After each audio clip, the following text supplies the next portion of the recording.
श्रीरामकवचं श्रीमदानन्दरामायणान्तर्गत। ॐ श्रीरामाय तुभ्यं नमः।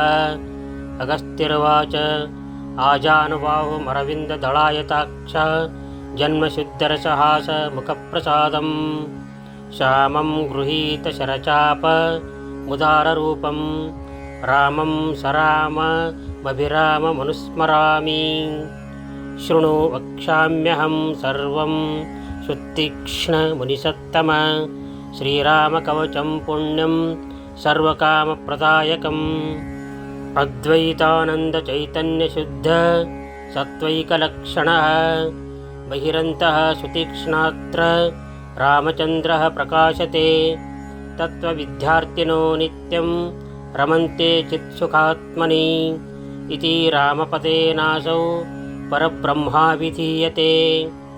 जय रामेति यन्नाम कीर्तयन् नाभिवर्णयेत् सर्वपापैर्विनिर्मुक्तो याति विष्णोः परं पदं।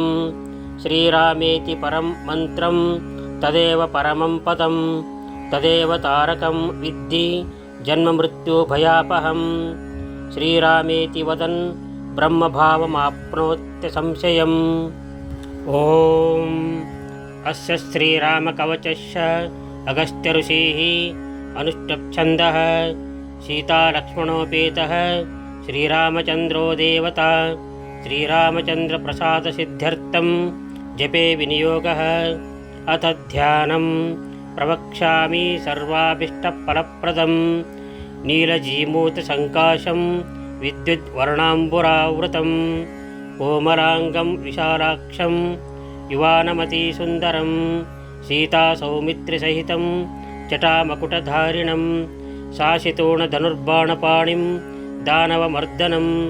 यदा चोरभये राजभये शत्रुभये तथा ध्यात्वा रघुपतिं क्रुद्धं कालानलसमप्रभं चीरकृष्णाजनधरं भस्मोद्धूलितविग्रहम् आकर्णाकृष्टशशर कोदण्डभुजमण्डितं रणे रीपून् रावणादीन् तीक्ष्णमार्गणवृष्टिभिः संहरन्तं महावीरम् उग्रम् ऐन्द्ररथस्थितं लक्ष्मणाद्यैर्महावीरैर्वृतं हनुमादिभिः सुग्रीवद्यैर्महावीरैः शैलवृक्षकरोद्यतैः वेगात् करालहूङ्कारैः बुभुक्कारमहारवैः नदब्धिः परिवादद्भिः समरे रावणं प्रति श्रीरामशत्रुसङ्घान् मे हनमर्दय घातय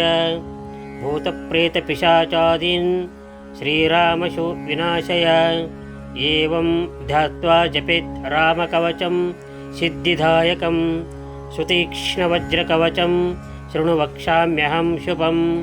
श्रीरामः पात मे मूर्ध्नि पूर्वे च रघुवंशजः दक्षिणे मे रघुवरः पश्चिमे पातु पावनः उत्तरे मे रघुपतिः भारं दशरथात्मजः भ्रुवोर्दूर्वादलश्यामः तयोर्मध्ये जनार्दनः श्रोत्रं मे पातु राजेन्द्रो दृशौ राजीवलोचनः घ्राणं मे पातु राजर्षिः कण्ठं मे जानकीपतिः कर्णमूले खद्वंसी भालं मे रघुवल्लभः जिह्वां मे वाक्पतिः पातु दन्तवल्लौ रघुत्तमः ओष्ठौ श्रीरामचन्द्रो मे मुखं पातु परात्परः कण्ठं पातु जगद्वन्द्यः स्कन्दौ मे रावणान्तकः धनुर्बाणधरः पातु भुजौ मे वालिमर्दनः सर्वाण्यङ्गुलिपर्वाणि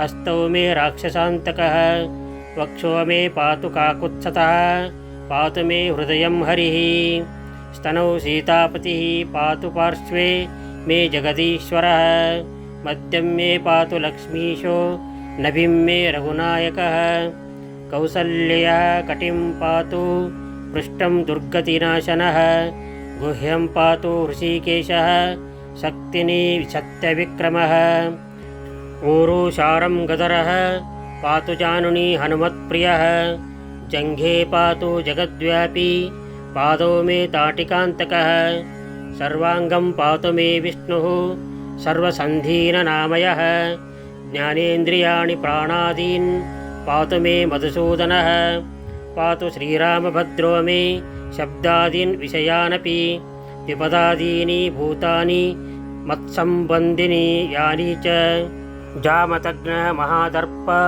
दळनः पातु तानि मे सौमित्री पूर्वजः पातु वागादीनीन्द्रियाणि च रोमाङ्कुराण्यशेषाणि पातु सुग्रीवराज्यतः वाङ्मनो बुद्ध्यहङ्कारैः ज्ञानाज्ञानकृतानि च जन्मान्तरकृतानीह पापानि विविधानि च तानि सर्वाणि दग्ध्वांशु हरकोदण्डखण्डनः पातु मां सर्वतो रामः शारङ्गबाणधरः सदा इति श्रीरामचन्द्रस्य कवचं वज्रसंहितं गुह्यात् गुह्यतमं दिव्यं सुतीक्ष्णमुनिसत्तमः यः पठेत् शृणुयाद्वापि श्रावयेद् वा समाहितः स याति परमं स्थानं रामचन्द्रप्रसादतः महापातकयुक्तो वा गोघ्नो वा वृणः तथा श्रीरामचन्द्रकवचपठनात् शुद्धिमाप्नुयात् ब्रह्महत्यादिभिः पापैः मुच्यते नात्र संशयः इति श्रीशतकोटिरामचरितान्तर्गत श्रीमदानन्दरामायणे वाल्मीकीये मनोहरकाण्डे श्रीरामकवचं सम्पूर्णम्।